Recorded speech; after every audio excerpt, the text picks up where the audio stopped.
Here is a bit of celebratory footage of the people of France. Some pretty good looking people, but one person who's clearly been selected because of his potentially antagonistic resemblance to Che Guevara. This is footage from Rebel News. On vous a couché! On vous a niqué! Voilà ce qu'on dit! Vous avez perdu, on est trop fort à gauche, on a l'amour, on a la fête, on a la joie, vous avez la haine, on est trop fort. Vous avez perdu, désolé.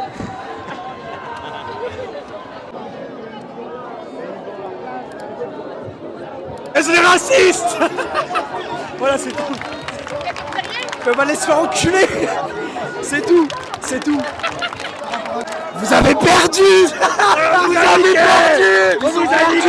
perdu. Voilà, vous avez le démon. On va rester en France. Nous les Boudjoulous restent ici. On reste ici. Voilà, on va rester là, les gars. There you go. Being against racism, of course, is a very, very good thing. Good to not be racist, but are we sure that we understand precisely what's taken place in France? I'm not sure that I understand, of course, but what I do know is that Macron is still and will remain president, and that 200 candidates dropped out of the race in an a successful attempt to strategize and tactically beat the Rallye Nationale, the usually called the far-right participants. Let's have a little look at that, because what's interesting about this alliance is that some of the parties are like environmental, some of them are far left. There's like 9 communists, actual old school communists, and the guy that's most prominent at the moment, the person they're going to have to bury, I think, what's he called? Mélenchon, I think is his name. This dude they're going to have to bury because he's going to be a massive pain in the arse. Look at the results of the French election, the way that these results were achieved, and we'll compare it to the UK election and how those results were achieved. It's much more institutional in our country, the UK. Proportional representation favours the 2 major parties, but in France there's been some extraordinary sort of in real time gerrymandering, deals being done, people dropping out of the race in order to prevent the far right, who did receive the majority of the votes, from achieving the ascendancy that seemed likely.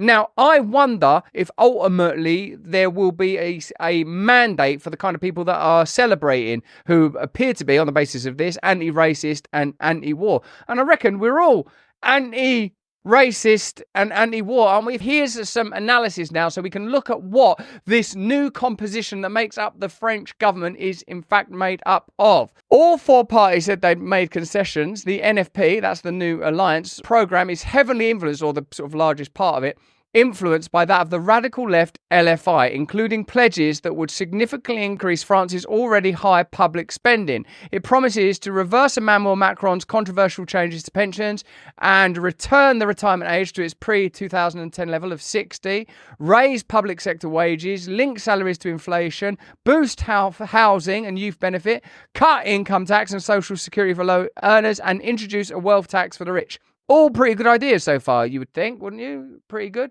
NFP also aims to raise the minimum wage, fine, fund 500,000 childcare places, why not, cap prices for essential foods, electricity, gas and petrol, boost green measures, including legislating for carbon neutrality by 2050, and overhaul the EU's common agriculture policy. You know how controversial agricultural policy, particularly coming out of the EU, has been in the last 5-10 years. And of course, carbon neutrality is an idea that's spoken about and causes a lot of controversy in this space.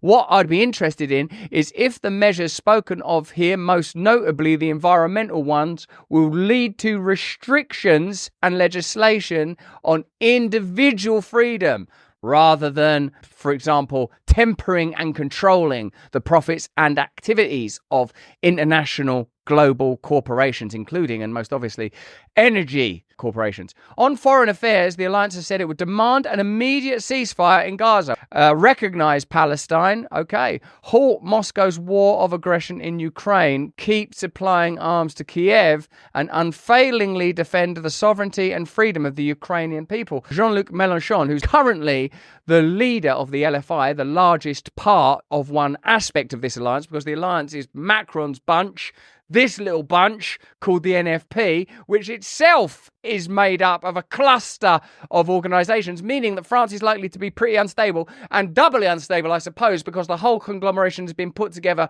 to prevent the ascent of the right. That was the sort of function of it. But then you wonder where all of that energy goes. It's comparable to what will happen in the UK when Reform have 800,000 people behind every seat in Parliament. They've got 5 seats in Parliament. And Labour have 30,000 people behind every seat in Parliament. And Nigel Farage has come right out of the block saying, immigration is going to be the issue that I'm going to fight on. It's always the issue that Nigel Farage fights on. How will Starmer deal with that? How will these victories ultimately for centrists, although many people have pointed out, how are they victories for centrists if they've had to form alliances with parties and groups of the left, ? How will they govern from what seems to be a precarious position? It's pretty interesting because in this sort of cooperative that's been formed here, for example, there are a variety of views on pretty significant issues, for example, Gaza. And I wonder how they're going to manage this in government. It's going to be pretty interesting, I would think, and will likely lead to fissures and maybe even chaos. There's been a lot of instability in France. In fact, this snap election was an attempt to mitigate control and bring down that chaos. Hey, this is exciting. We've got a great partner today. It's Rumble. But beyond Rumble, it's Rumble's latest venture. Let me ask you first, are you a Sleepy Joe type character with zero cognitive performance, struggling to muster focus and brain power for basic things like running the United States of America? You've got to stop drinking woke liberal coffee that hates you and your way of life and start your day by drinking Rumble's very own 1775 coffee. This is going to be the best tasting coffee you've ever had. Seriously good, ethically sourced from a family farm in the high altitude mountains of Bolivia. Not in the Bolivian lowlands run not by a family but by a single man still living with a pet. No! Instead of waking up and drinking your big corporation owned woke ideology coffee that's probably making you sick from the pesticides it's sprayed with, try Rumble's 1775 revolutionary coffee. Support freedom of speech. Build a parallel economy that actually values you and loves you. My favourite? It's dark, of course. I've always found the lure of the dark irresistible. I'm sorry, how can I stay mad at you? You're just going to have to wait over there for a little while. Level up your morning routine with a 1775 coffee. Sleep all night knowing your hard-earned dollary dues are going towards supporting freedom-loving creators like me on Rumble. Visit 1775coffee.com now, pick up your first bag, use the code BRAND to save 10% on your first order. Oh, come on. Why choose, you know? Okay, back to the content. Jean-Luc Mélenchon, 72. Did you like the French accent? It's a pretty good attempt at it, I thought, and I don't think I overdid it. I didn't go like Mélenchon. I didn't try to make it like overly sexy. Had promised to take a back seat. This guy I think is going to be funny. Keep your eye on this guy. Had promised to take a back seat in the NFP, but has been unable to do so, demanding on Sunday that France's next Prime Minister come from the alliance and implement our manifesto and only our manifesto. Power's got near him. The elixir of power. It turns people crazy. When managing the business of politics, people make whatever compromises they have to make. That's why you've heard Keir Starmer say, I'd never work with the Sun. I'm working with the Sun. I prefer Davos to Westminster. People will drop whatever they need to drop, acquire whatever they need to acquire to get into power, and then people change once it's extraordinary power.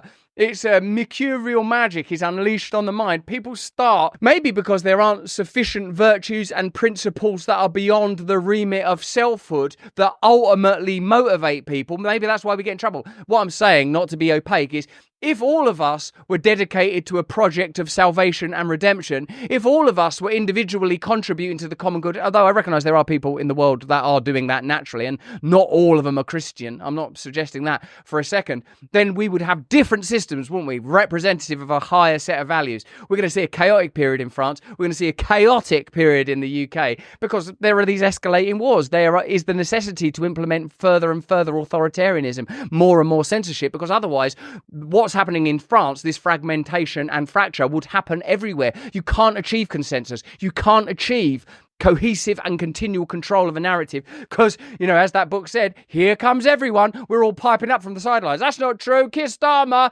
didn't support Assange when he was in opposition. Why not? When he was head of the CPS, why was he not looking for ways to get Assange out of Belmarsh? We can all see that. Hey, we've got footage of Keir Starmer saying, you know, they can't maintain control in the good old days of CNN and BBC and centralised authority. The pre-communications miracle era meant that centralised control was plausible. It's not plausible anymore.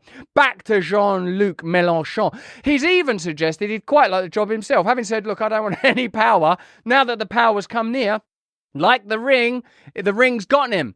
He suggested he would quite like the job himself, but his frequent outbursts of rage, love that, petty attacks on opponents, he's petty, reflexive anti-US stance, Europhobia, and before Russia's full-scale invasion of Ukraine, frequent Moscow-friendly remarks have made him too toxic. So this dude, they're not going to be pushing for him. Mélenchon has also faced accusations of anti-Semitism, recently describing the attendees of a demonstration against anti-Semitism as the friends of unconditional support of the Gaza massacre, and appearing to minimise anti-Semitism in France by describing it as residual. He denies these accusations. Many of Mélenchon's fellow NFP, that's the new alliance that teamed up with Macron's crew to win this election, cannot stand him. They don't like the dude. Now remember that prior to Keir Starmer in the UK, the Labour Party was run by Jeremy Corbyn, and that guy had to be exorcised, booted out of the party along with any allies or even remnants of him. So now we've got the extraordinary situation where it seems to me a Corbyn-like politician, i.e. an old school leftist,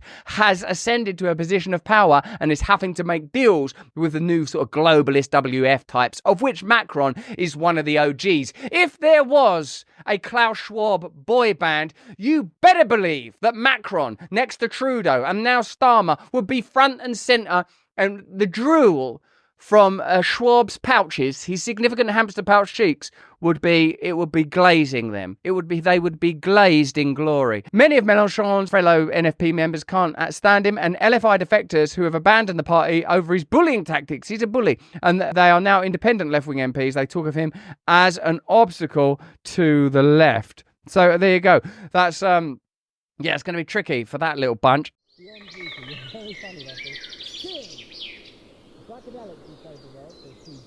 Hey, thanks for watching. If you want to see more uncensored content where free speech can flourish, join our live stream. Click the link right here to watch the next video if you want to, or become a member of a growing movement. Download the Rumble app and you'll be informed every time we make a new piece of content. Stay free.